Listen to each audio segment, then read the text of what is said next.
Top 5 landing spots if we trade away Trey Henderickson. I'm going to tell you right now, if Lou Anarumo leaves, well, he obviously left us, right? Lou could have left us. Get Trey Henderickson. Get Jermaine Pratt. Get BJ Hill. You could also get Mike Hilton, technically. You could literally just rebuild the whole entire Bengals over there in Indianapolis. He could actually just rebuild the whole entire Bengals in Indianapolis. Ah, lordy, lordy, lordy. Yes, guys. One of the landing spots for Trey Henderickson, if we did go ahead and trade him, would be the Colts.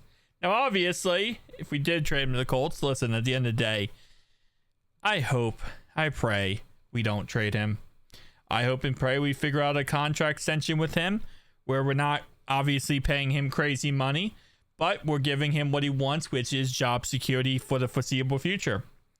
That's what I want. But the Bengals are letting him go out there and seek a trade.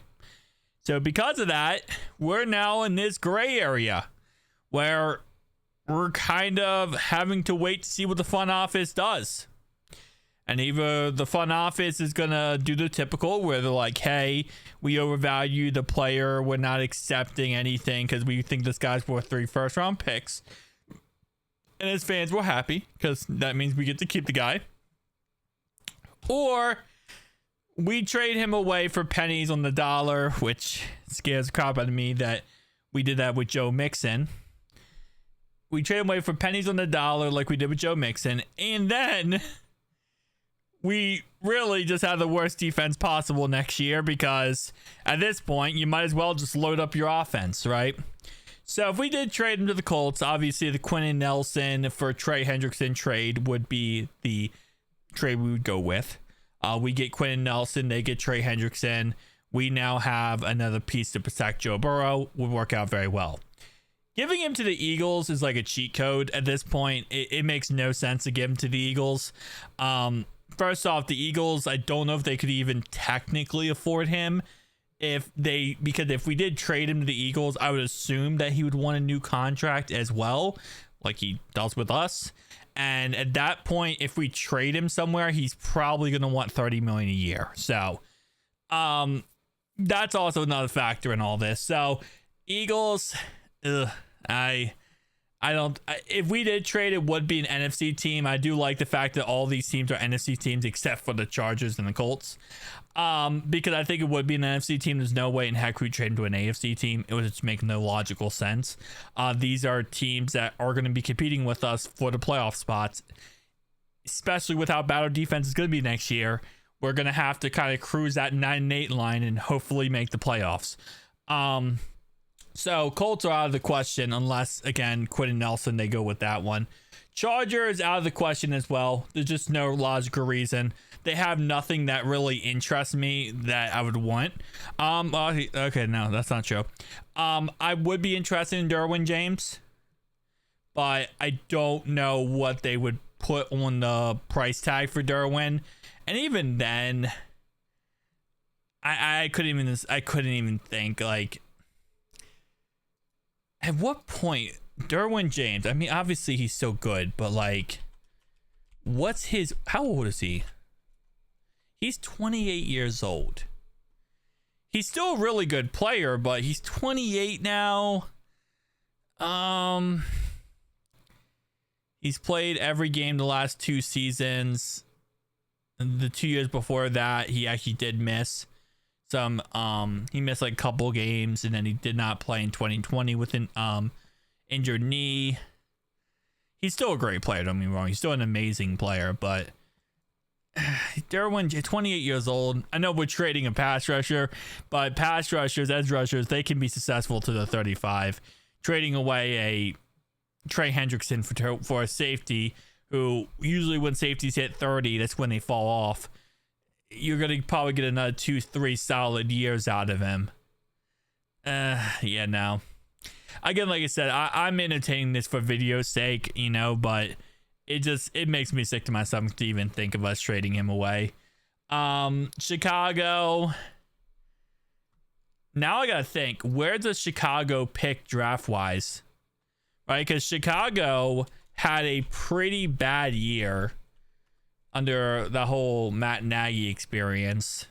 Now with Ben Johnson, they look freaking amazing. Bears pick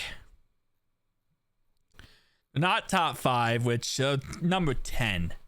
Last year, I believe they were number 11, I want to say. No, they were number 9 last year. 1 and 9. They got Roman Duze and they got Caleb Williams.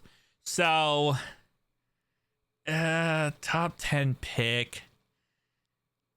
Yeah, I don't really want anyone on the roster. So, Washington Commanders. Anyone? I mean, obviously, there's players on the roster that are good. Give us Jaden Daniels. Jaden Daniels. And the reason why is so we don't have to play him. I don't want to play Jaden Daniels. He's going to be so good. And I want him to sit on our bench behind Joe Burrow. And we don't have to ever deal with him again. Yeah, it's just, again, like I said, I mean, there's always situations where you can make a trade. You could put a trade together. It's just, in my opinion, again, with comes to Trey, he's priceless. I see him as priceless based on his character, him as a player, how he acts, how good he is.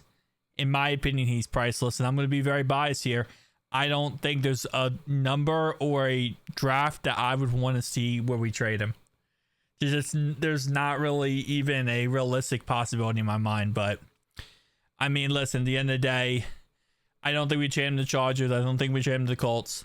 But I think that there is a situation where the Bears, Commanders, and potentially, yes, the Eagles could be places we trade him to. It also could be a situation where we trade him. We would never trade him inside the division, but the Colts does interest me a little bit just because of how close it is to Ohio. Like, that's another factor, is trading him to a place where we feel like he's not having to move across the country. Like, for example, if we did trade him to LA, like, let's say we didn't trade him to Chargers, but let's say we trade him to Rams, right?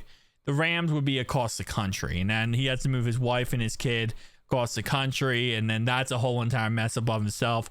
Again, at the end of the day, I'm still theorizing that the front office is even gonna take that much in consideration when it comes to this situation, and it's very possible they won't, and very possible they just will do him dirty. But yeah, it's a hard knock life for us. The hard knock life for us. Front office and Mike Brown. The front office and Mike Brown. Ah, yeah. Well, here's to this offseason, guys. We started off this offseason so awesomely, getting all these coaching changes, and it looked like a very bright offseason. And now I'm chicken little with the sky is falling. Let's just hold our heads up and let's survive these next 6 days. Actually, 5 days now before free agency. Who day, boys? Who day?